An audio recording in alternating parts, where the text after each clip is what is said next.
Fala galera, aqui é o Gustavo e hoje começamos com a nova fase aqui do nosso análise de setores.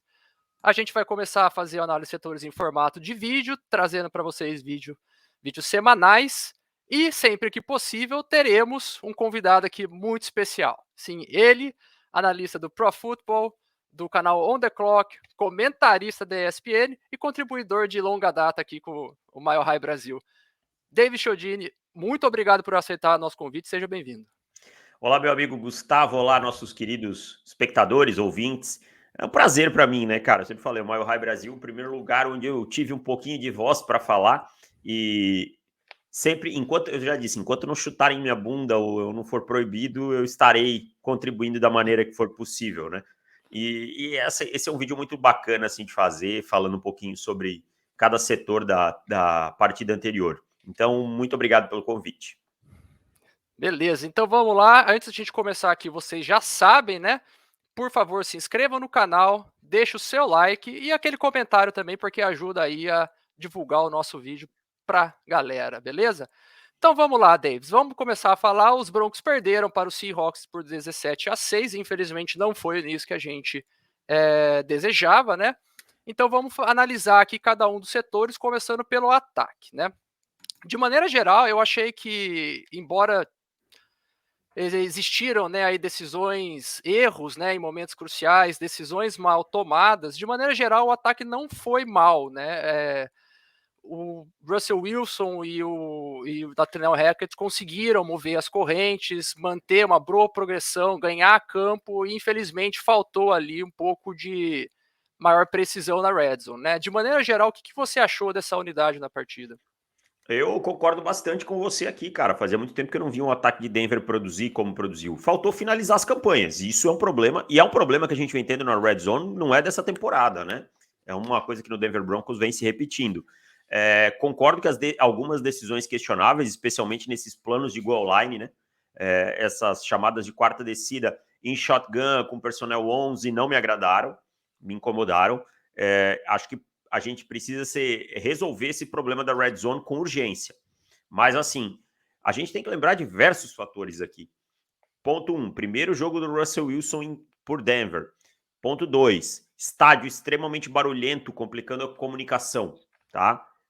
Ponto 3, primeiro jogo do Nathaniel Hackett como head coach e chamando as jogadas em Denver, né? Então, tudo isso são coisas para ser resolvidas. Existem falhas de comunicação ainda.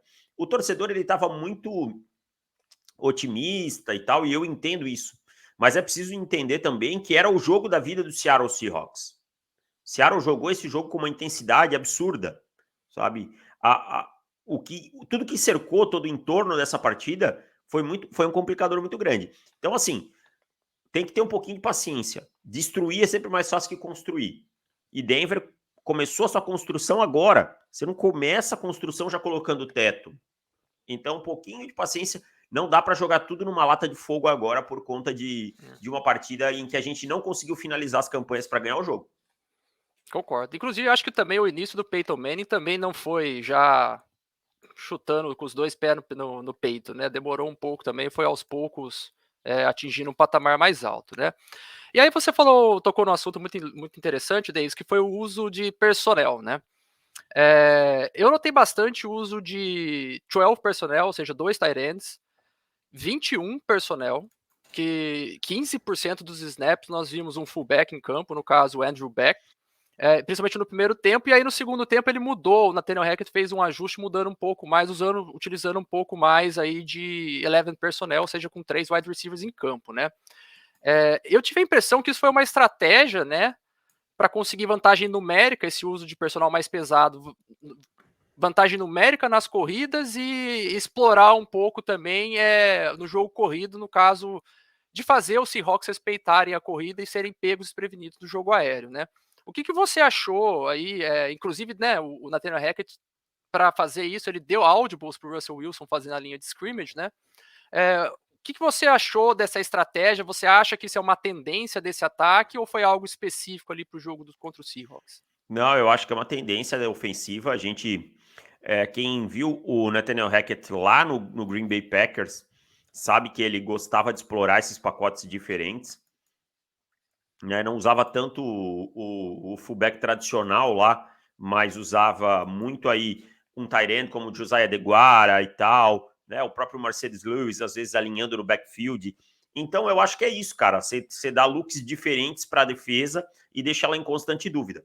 Então eu acho que é uma tendência do Denver Broncos, é uma coisa que a gente vai ver. Eu gostei bastante do Andrew Beck quando esteve em campo, sabe?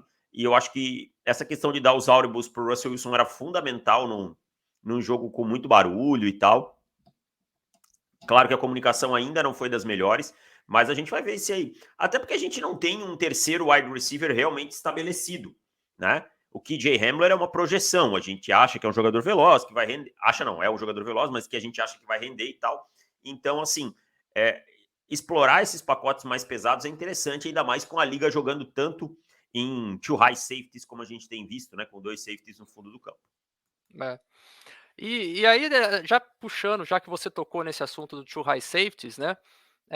Teve uma questão também da distribuição de alvos e que, em geral, os wide receivers são muito acionados e no caso da partida, né, contra o Seahawks, essa distribuição de alvos, né, de targets foi um pouco, na minha opinião, um pouco inusitado. Não é o que você vê normalmente na liga, né?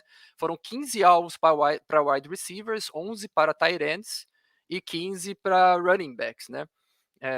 Isso reflete um pouco também do uso de personnel, claro. E eu queria, assim, quando você distribui esses targets, né? Qual que é o efeito sobre a defesa, né? O que, que isso faz a defesa adversária fazer? E já que você falou nesses two high safeties, né? A maioria desses passes, ou boa parte desses passes para wide receivers, foi justamente nas poucas situações em que ele conseguia, né? Man coverage, para tentar ali no 1 contra 1 conseguir umas jogadas mais em profundidade, né? É isso, cara. Eu acho que essa distribuição ela passa por você mostrar que você tem armas suficientes para atacar em qualquer lugar do campo. A gente Uhum. usou, claro, a gente vê esse personnel aí, personnel não, desculpa, essa distribuição com muitos alvos para running backs, mas a gente tem que lembrar de uma coisa: a gente usou bastante o screen pass, né? Que é uma coisa que eu É, gosto e que o Nathaniel Hackett gostava lá em Green Bay. Usava muito com o. Como é que é o nome dele? Me fugiu. O Aaron Jones. o Né? Aaron Jones, né? Com o Aaron Jones. Então a gente tem isso, os passes rápidos para evitar pressão, para queimar a blitz, né? É uma coisa muito importante. Foi pouca blitz para cima do Russell Wilson, mas ele precisa usar os running backs nessa situação. Hoje em dia, cara, eu acho fundamental você usar os running backs em qualquer situação aí recebendo passes. Não dá mais para na liga ser só um corredor, sabe? E quando o time protege o adversário, protege o fundo do campo, você tem que ter armas para atacar a parte, o underneath, né, essa parte baixa da linha de scrimmage aqui. E eu gostei demais aí desse trabalho distribuindo os alvos e tal. Quero ver os nossos tight ends um pouco mais envolvidos no jogo. Isso para mim é importante. Em especial o Alberto Koebunan. Mas, no geral, eu gosto dessa distribuição, da forma como é distribuído e tal, com o Russell Wilson explorando os matchups favoráveis quando os recebedores estão, se não forçando a bola, trabalhando essas situações aí com os running backs e os tight ends. Isso foi uma coisa bastante interessante, né? Porque pela pré-temporada pareciam que forçar bolas em profundidade seria uma tônica, e na verdade não. Eles esperaram momentos certos para fazer isso durante a partida, foi algo que eu achei bastante interessante, né? E aí um outro ponto, né, ainda sobre o ataque, que você comentou, né, na sua análise inicial, foi a questão da red zone e dos pacotes de goal line, né? A gente teve uma baixa eficiência, né? Foram 0 touchdowns em 4 viagens à red zone e tivemos 2 fumbles ali na goal line, por motivos diferentes, né? O Melvin Gordon tentando esticar o braço e perdendo a bola, e no outro um audible que aparentemente o Graham Glasgow não escutou, né? O que você identificou de problema aí nessa região do campo, que foi algo que o Nathaniel Hackett colocou ênfase, né, das várias entrevistas que ele fez ao longo do ano, falando que essa é uma região importante para ele ali em termos de desenvolver o ataque do time, né? Cara, eu penso o seguinte: primeiro, você não dá bola na mão do Melvin Gordon em goal line, porque o histórico dele é péssimo. Né?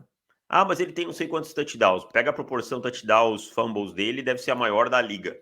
Porque é incrível, eu chamo de Melvin Gordon Special, né? O fumble na linha de 1 jarda, isso vem lá desde os tempos de Chargers.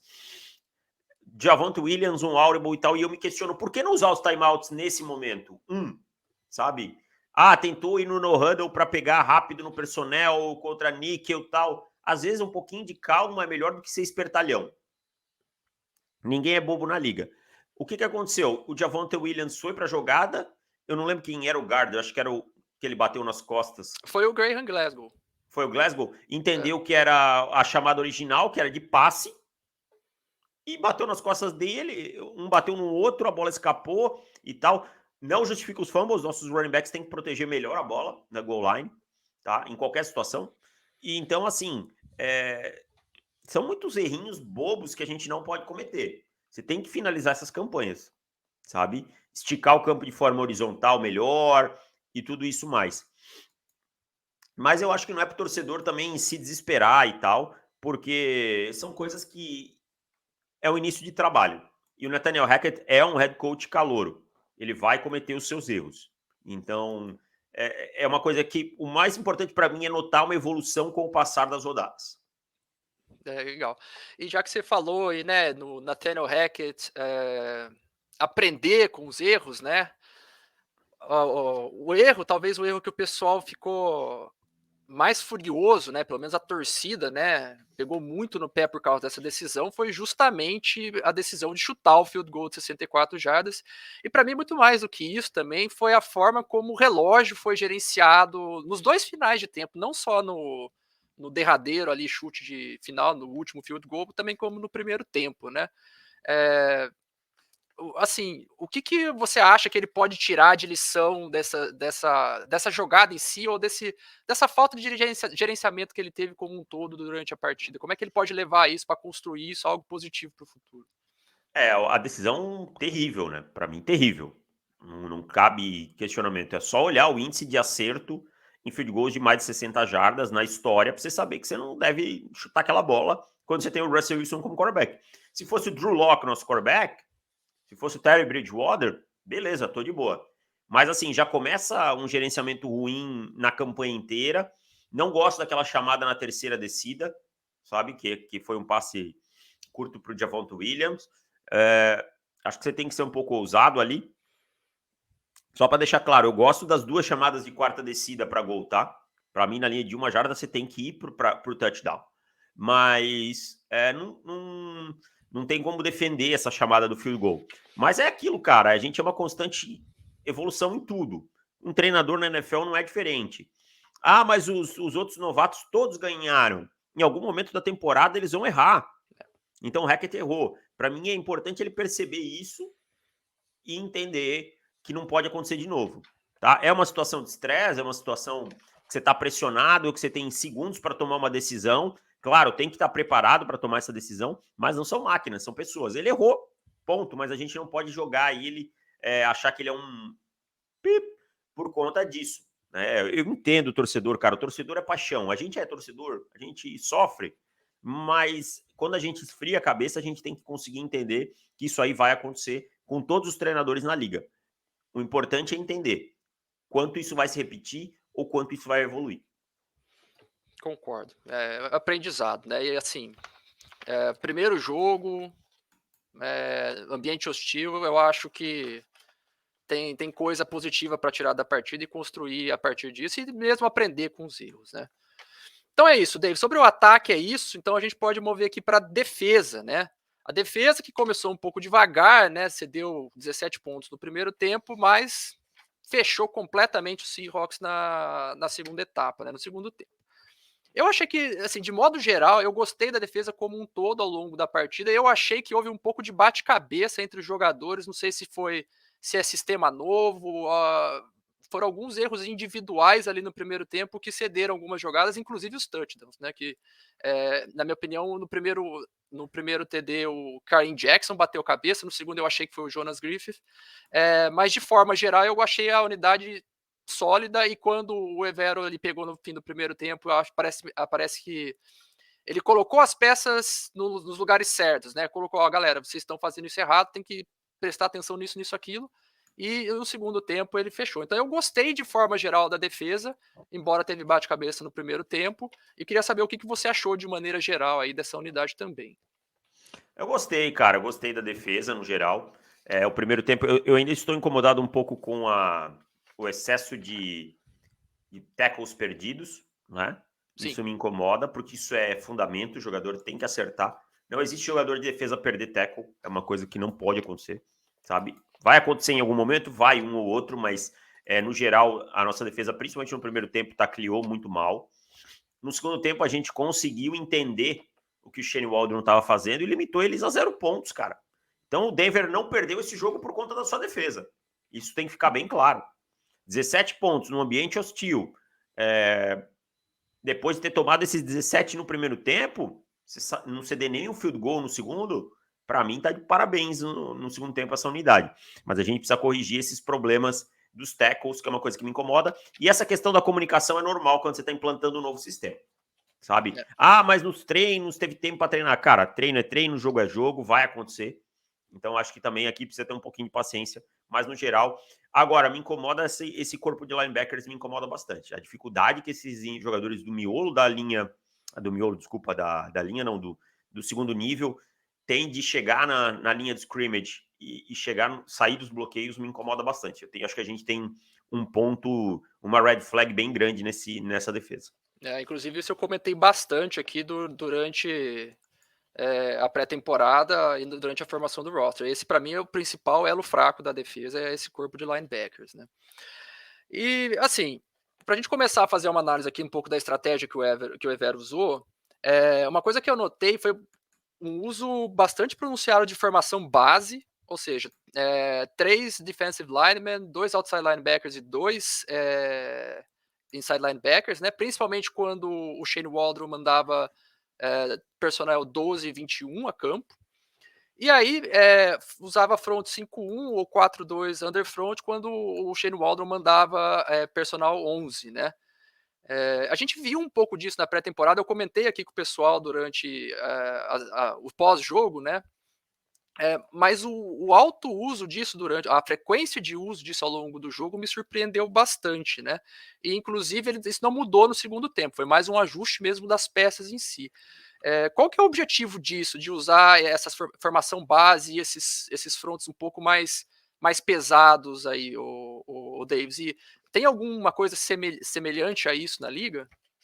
Na verdade é assim, você vai enfrentar 21 e 12, você quer evitar que esses caras ganhem a vantagem contra o jogo corrido, né? E Uhum. aí você forçar terceiras longas, esse tipo de coisa, para poder mudar o ritmo ofensivo, né? Obrigar, por exemplo, o Dino Smith a ir para um passe longo, ficar mais tempo com a bola na mão, esse tipo de coisa. Então, aqui realmente o objetivo principal é não enfraquecer o front, não enfraquecer a linha de scrimmage, sabe? Essas formações 5-1 e tal, os Rams usam muito. Claro, eles têm a vantagem de ter o Aaron Donald como âncora no meio, mas é o que eu sempre falo. A gente sempre tem que olhar para os nossos treinadores, enquanto eles estão começando no time, de onde eles vieram. O Edir Evero é a defesa dos Rams, sabe? Com seus ajustes e tal, mas é a defesa dos Rams. Muita marcação em zona e tal. Então é isso. O objetivo é esse, é evitar ficar fraco no front para não deixar o adversário em situações confortáveis de descidas curtas e tal, por ter ganhos com o jogo corrido. Quando eles vieram para 11 personnel, acho que a gente foi para níquel, né? Isso. E pelo que ficou a entender, é isso. Quando o adversário estiver pesado, eu vou estar pesado. Quando o adversário estiver leve, eu vou estar mais leve. Eu não acho que a gente vai ver muito dime esse ano, tá? E eu acho que a gente vai ver muito esse níquel contra 11, mas esses times aí que vêm com um pacote 21 e 12, a gente vai ver bastante essa defesa base. Exceto se eles vierem assim em terceiras descidas mais longas e tal, que aí arrisca em níquel, porque aí o jogo corrido não é tão impactante. Inclusive, Dime eu vi em pouquíssimas situações em campo. Foi uma coisa que eu achava que ia ter mais e no fim não teve. Então, acho que, como você falou, já é mais uma linha dele mesmo que ele traz dos Rams do que qualquer coisa, embora seja da mesma árvore do Fangio, talvez a gente possa dizer isso, não sei. Não é tão semelhante à defesa do Fangio quanto alguns esperavam, né? Não. É mais parecida com uma defesa do Brandon Staley dos Do Brandon Chargers que Staley. qualquer outra coisa. Ok, legal. E aí, uma consequência, né, de uso desses fronts mais pesados e que o pessoal muitas vezes, né, aí o torcedor acha isso um absurdo, é justamente usar os outside linebackers, né, dropando em zona, né. E uma coisa que a gente viu muito era Randy Gregory, o Bradley Chubb, o Baron Browning, eles dropando em zona com os safeties, né? Os 2 safeties lá atrás cobrindo eles, né? E aí, né, o torcedor não gosta disso porque acha que isso é um desperdício, né, Davis? Aí eu queria que você falasse um pouco mais pra galera se isso é um desperdício de talento mesmo ou isso causa confusão no adversário. Cara, não sei se é um desperdício de talento, mas é uma coisa que já estava bem previsto, assim. Até o draft do Nick Bonito passa muito por isso. Sabe, ele não jogou nessas situações aqui, mas é um jogador que veio muito para fazer isso. Acho que você vai lembrar, não sei se foi com você, foi com a Ana, acho que foi com a Ana que eu gravei, que eu falava que esses caras vão fazer o papel que o Leonard Floyd fez, o Justin Hollins fez nos Rams. Sempre tem um edge dropando. Se você tem um front de 5, alguém tem que dropar. Ou você vai ter que mandar o blitz, né? Porque 5 homens é blitz. Então, assim, se você tem um front com 5 lá na frente, um 5-1, alguém vai ter que dropar. E geralmente vai ser um edge. Você não vai querer que um jogador de miolo fique dropando toda hora. Então, essa é a estrutura da nossa defesa. Ah, eu amo isso? Não, eu não amo. Mas, assim, vai acontecer. Não tem muito o que pensar, sabe? Então, eu acho que confunde um pouco, sim, o oponente. Eu acho que é interessante. Mas eu gostaria de ver de uma forma, assim, que talvez a gente usasse mais o Baron Browning para isso, que já foi linebacker de ofício, um off-ball, né? E gostaria de ver até o Nick Bonito um pouco em campo e tal, porque eu não gosto tanto do Bradley Chubb fazendo isso, sabe? Eu acho que ele é um pouco duro ali para esse tipo de situação. Não gosto tanto dele fazendo isso. Os outros jogadores eu não me incomodo tanto. O Randy Gregory também, eu acho que é um cara que sabe fazer isso um pouquinho melhor, sabe? O Jonathan Cooper tem minhas dúvidas, mas não amo nem detesto. Mas é algo que vai acontecer e o torcedor precisa se acostumar. Legal. Inclusive, já que você falou, eu achei que o Randy Gregory desempenhou esse papel muito melhor do que o Bradley Chubb. Talvez seja a própria característica dele mesmo. Exato. E aí, Davis, um último ponto que eu queria trazer aqui para você, né? A gente falou agora há pouco dos dime packages, né? Que foram pouco usados na partida, né? E com uma diferença fundamental em relação ao que nós vimos com o Fangio ano passado, pelo menos que eu notei. O Fangio deixava o Kareem Jackson e o Justin Simmons mais em profundidade e o Caden Stearns mais ali próximo ao box, né? Principalmente acho que para marcar o tight end. E o Evero, ele mudou um pouco isso. Ele largou o Caden Stearns e o Kareem Jackson em profundidade e esse dime defensive back foi o Justin Simmons, né? Por que você acha que ele fez isso? Não vai ser, né, assim, não vai ser algo mais tão frequente, porque agora o Justin Simmons está na injury reserve, mas qual que é o motivo dessa troca de peças, né, nas funções do pacote Dime? Você colocar um jogador mais consistente, com mais ball skills, com mais habilidade atlética, para conter esse meio do campo, pegar essas rotas cruzadas, esse tipo de coisa, sabe? Jackson e Stearns não são tão bons processando o jogo. O Jackson já não tem mais o mesmo vigor físico das últimas temporadas. Eu não sei se eu teria trazido o Kareem Jackson de volta, eu sou bem honesto nesse ponto. Acho que a torcida gosta muito mais dele do que eu.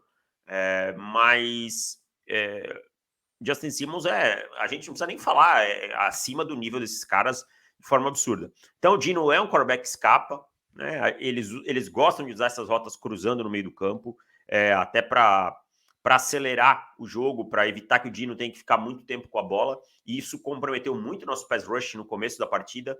Os nossos linebackers não são bons, então a tentativa do Justin Simmons mais ali embaixo era isso, era evitar que o Dino soltasse a bola muito rápido ou que escapasse e dar tempo para o nosso pass rush trabalhar. Legal. Então é isso, Davis. Sobre a defesa é isso. Foi uma unidade que jogou bem, que teve seus bate-cabeças ali no começo, mas que depois se acertou, né? E aí, para a gente terminar a nossa análise aqui, o nosso time de especialistas, né? Eu coloco essas aspas há muito tempo, porque o senhor Tom McMahon tornou a unidade algo jocoso, né? E o que eu vi no jogo contra o Seahawks Não foi uma unidade desastrosa, né, como a gente está acostumado, né, mas também não achei que teve um desempenho satisfatório. Tanto nos retornos, eu não sei se foram os bloqueios ruins ou decisão ruim do Montreal Washington, e também nos retornos do Seahawks, achei que a nossa cobertura aceitou um pouco passivamente os bloqueios do adversário, né? Por isso que eles ganharam mais jardas do que a gente em retornos, né? O que você achou dessa unidade, dessa primeira amostragem que tivemos aí pós Tom McMahon? Eu não gostei das decisões do Washington retornando, né? Para mim eram algumas bolas que ele retornou nos kickoffs ali, era simplesmente para aceitar o touchback, sabe? Eu acho que você só tem que retornar bolas que caem dentro do campo. Essa para mim é a verdade. A bola que vem no seu colo dentro do campo. Você tá dentro da endzone, meu amigo, 2 jardas, tudo bem, vamos dar lá 2 jardas dentro da endzone e ainda vai. Mas mais que isso, cara, você não tem que ficar ficar retornando, não, sabe? É muito difícil você conseguir um avanço melhor que os 25. Pega aí, estatisticamente, quanto você consegue e quanto você não consegue. Você vai ver que é ruim, cara. Você não vai conseguir. Então, não gostei. Também não gostei tanto das coberturas de kickoff, de punt e kickoff, acho que precisam melhorar. Mas, assim, nada alarmante, né? Nada que seja trágico e tal. Mas eu acho que essas decisões do Washington precisam ser melhoradas para a próxima partida. Tudo bem, o jogo é no Colorado, possivelmente a gente vai ver muitos touchbacks, né? Que é uma coisa que é comum. Mas eu acho que o jogador ele tem que ser inteligente na tomada de decisão, cara. Antes de mais nada, o kick returner ele tem que pensar muito. Será que eu vou conseguir uma grande jogada aqui? Porque senão não a faça, você coloca o time numa situação pior. Não, já que você tocou nesse assunto, os apoiadores eles perguntam para mim se esse tipo de decisão ela é do retornador ou é algo mais ou menos já pré-combinado com o coordenador de special teams, né?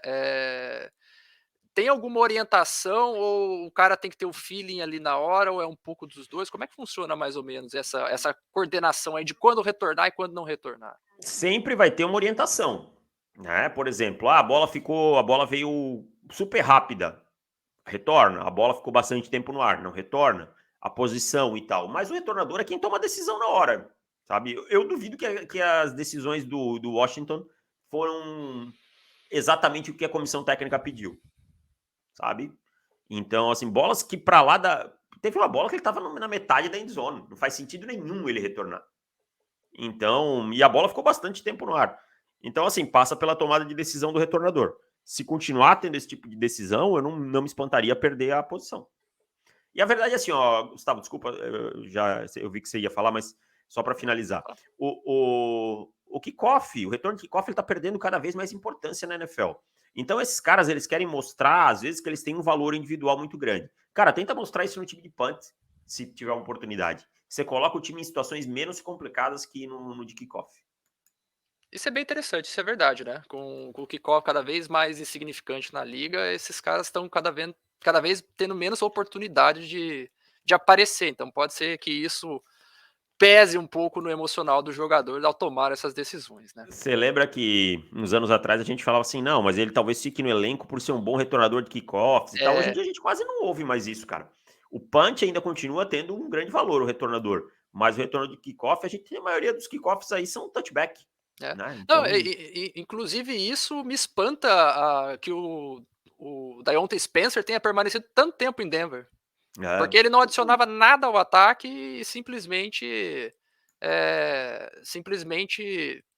era um retornador e que não retornava bem ainda. Então, eu acho que o retornador hoje em dia ele tem que ter, nem que seja em pacotes específicos, né? Ele precisa ter alguma função no ataque também, né? eu penso também, penso também. Ou mesmo na defesa, né, e tal. Mas agora o retornador de punch eu acho que ainda tem um bom valor e tal, para colocar o time em boas posições de campo. Mas é o que eu falo, sem cobertura, nenhum dos dois vai produzir. Exato. Então é isso, Davis. Davis, agradeço muito a sua participação aqui. Galera, o Davis estará aqui com a gente sempre que possível, né?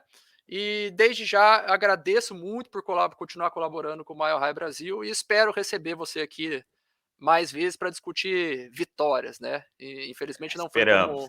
como nós queríamos, mas é isso, né, Davis? Muito obrigado. Obrigado, Gustavo. Espero já na semana que vem, já contra o Houston Texans, a gente já possa estar falando aqui de uma vitória e tal, né? Obrigação vencer em casa, jogo no Colorado e tal. O barulho agora é a nosso favor, ou seja, quando o Russell Wilson estiver lá, vai estar tudo quietinho. Quando o Davis Mills estiver lá, vai ter muito barulho. E mais uma vez, obrigado pelo convite. É um prazer. Como eu falei, o Mile High é minha casa. É o primeiro lugar que me deu espaço e eu faço questão de colaborar. Beleza, Davis, abração. E galera, vocês já sabem, né? Se inscreva aí no nosso canal, ativa o sininho de notificações para vocês não perderem nada do que a gente lança aqui. O Mile High Brasil, além do YouTube, também estamos em outras mídias, né? No Twitter, no Instagram, no Facebook. E também as nossas lives vocês podem acompanhar lá na Twitch, né? Sempre Mile High Brasil. E se vocês puderem, né, entra lá no Apoia-se, né, www.apoia.se/Mile High Brasil, ou escaneia esse QR Code que está aí na sua tela e qualquer quantia que vocês puderem contribuir com a gente, ajuda a gente, né, a continuar trazendo aqui para vocês esse conteúdo bacana do Denver Broncos completamente em português. É isso aí, galera. Muito obrigado. Até a próxima. Fui!